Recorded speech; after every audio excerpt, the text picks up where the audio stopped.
Shalom. First and foremost, I want to give all of the praises and the glory to the Most High and His Son, Yahweh Bashem, Yahweh Shai, Bashem, Barakah, Quadash, and double honors to the elder apostles of the great millstone that have taught me this truth, and including the elder bishops on down, and overall to the elect, Yahweh Bashem, Yahweh Shai, Barakatham, to the 140 and 4,000, and including the 1/3 that do follow as we give the ministry as we should. So now what I want to do is I want to get right into this over here. As this reads, UK government announces plans to roll out mandatory digital IDs as a matter of urgency.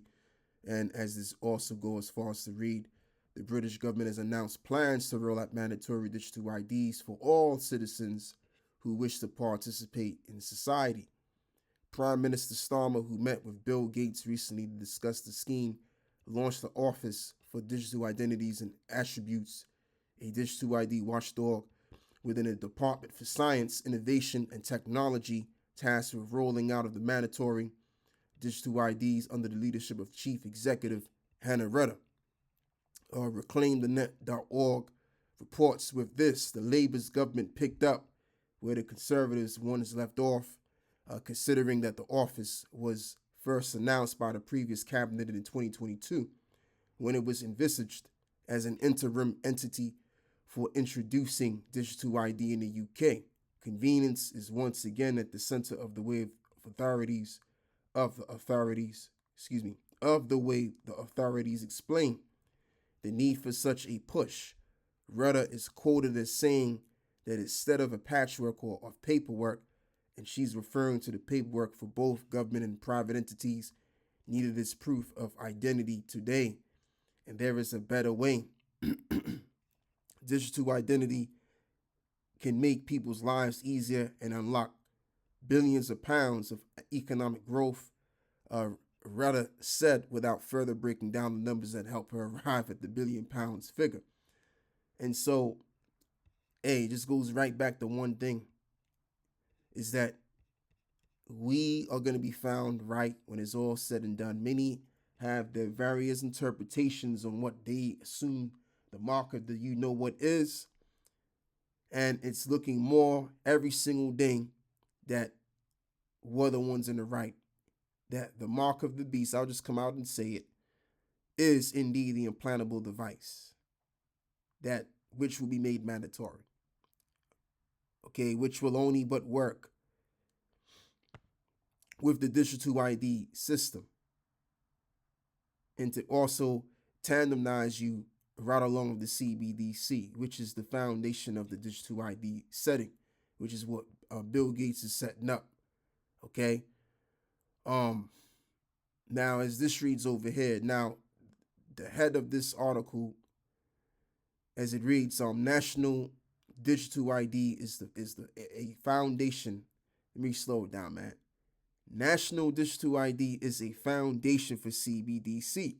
So now let's get to the point of this. Sweden is often cited in discussion of the future of cash, since it is one of the countries where cash is rarely used, and a very useful case study of what happens where there is no national strategy around cash.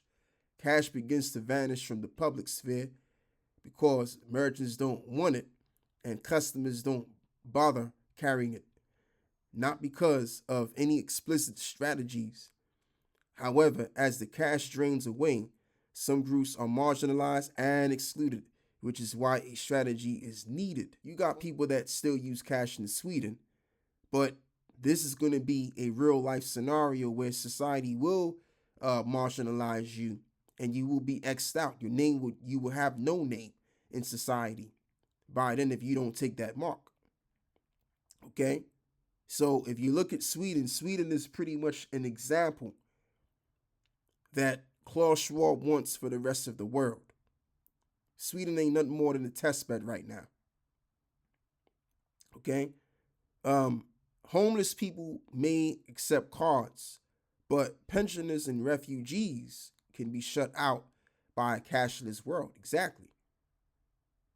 So if you don't, let's just say you don't want to get the C-HIP, because see, the C-HIP is going to have all of your important details about you. You want to talk about your birth certificate.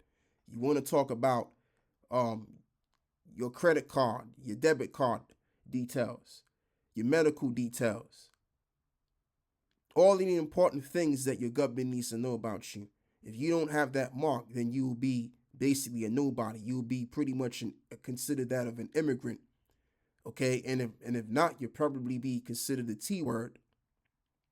Okay, because maybe you got something to hide. So this is going to be something that is going to this is going to be a time. Let me say this differently.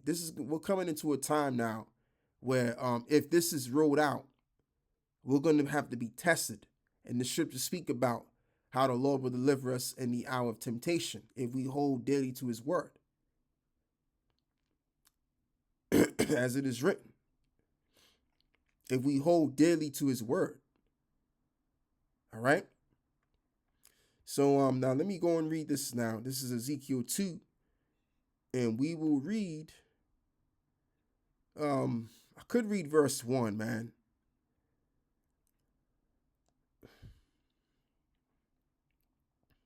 I could read verse 1. But you know what I'm going to do? I'm going to get right to the point, man.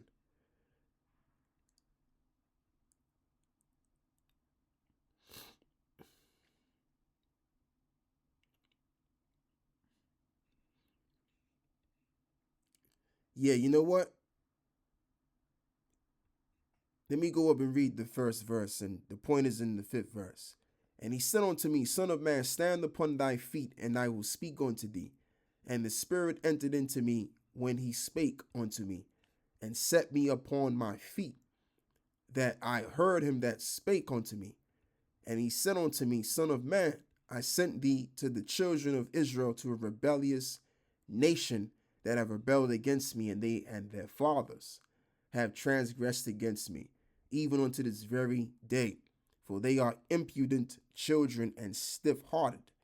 I do send thee unto them, and thou shalt say unto them, thus saith the Lord power, and they, whether they will hear, whether they will forbear, yet shall know that there have been a prophet among them. And then that's going to be the conclusion of everybody that's in Israel, calling themselves the Israelites, teaching to their fellows that they're Israelites also.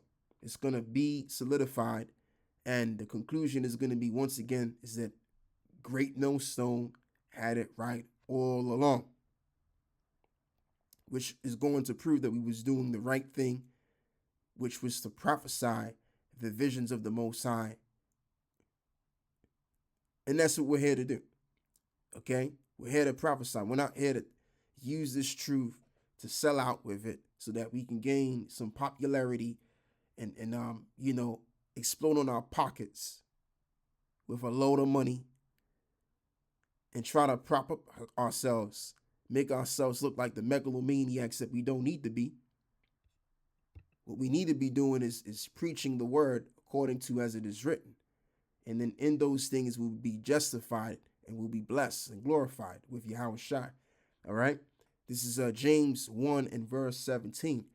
Every good gift and every perfect gift is from above, and cometh down from the Father of lights, with whom is no changing, variableness, neither shadow of turning. That's what it means. All right. The Lord is immutable. So if the Lord is an immutable power, then we have no business to be immutable either with the doctrine. General Nathaniel. All right. Oh, let me read this as well. Verse 18. And of his own will he begat us with the word of truth, that we should be a kind of first fruits of his creatures. So this proves to you that, again, another thing we're right on is that this thing, the gospel of the kingdom, is for the elect. This thing is for the elect. It's for the elect. 1 Corinthians 1 and 1 Corinthians 14 and 1. Salakia. Prophecy, a superior gift. Man, these head titles, boy. Follow after charity and desire spiritual gifts, but rather that you may prophesy. Because what what is it? The spirit of the testimony of Yahweh Shai is the spirit of prophecy. That's in the book of Revelations 19 somewhere. And yes, we are prophesying. We're prophesying of the coming destruction of Babylon the Great and certain parts around the world, which will happen in the third woe, which is coming quickly.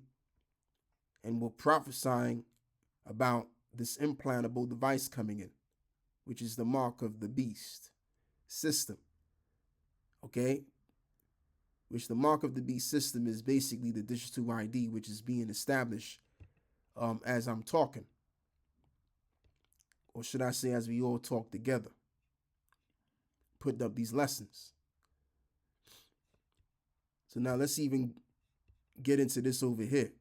Branch banking to be dead and gone in Europe by 2025, which is right around the corner. Banking through physical branches could phase out by 2025, a new survey has revealed, as the pandemic era push to online holds its momentum. And that's why they did that. Even Klaus Schwab told you that. Klaus Schwab mentioned that the COV era. How can I say this, man? What word can I use for this? The COV era exponentially pushed the world to more of a digital setting. So all they need is another psyop to happen, and we'll be quicker to the mark, being made mandatory quicker than we can believe. Reading on, nearly 70% of European banks surveyed by the Economist Intelligence Unit and the Temenos said that bricks and mortar banks will be dead and gone in just 3 years. It comes amid the rise of AI and blockchain technology, which has made online banking operations faster and more secure. After a string of COVID-19 lockdowns across the continent forced customers to avoid their usual branch trips, many European banks have their eyes locked on the fintech space, with more than a third looking to snap up fintech firms over the next 3 years to build up their online offerings. And almost half of the UK's bank branches have been shut down or have been scheduled to close since 2015, according to researchers from Which in December. So that's all I got to read for you on this over here. So once again, man, I mean, I can't really say it any other way. Esau's bringing in this new world order, and the essential part of the new world order is making sure that cash eventually will be obsolete,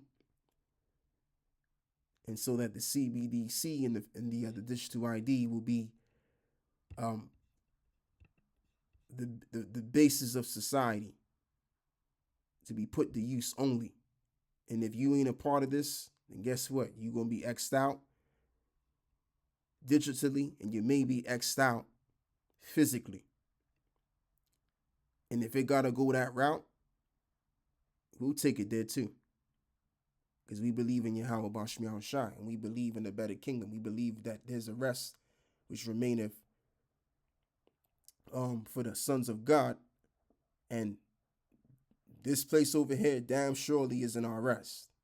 All right, we looking to get the hell out of here. So like I said, if we got to go that route with Esau to the point where we got to transition to get to the other side, then that's so be.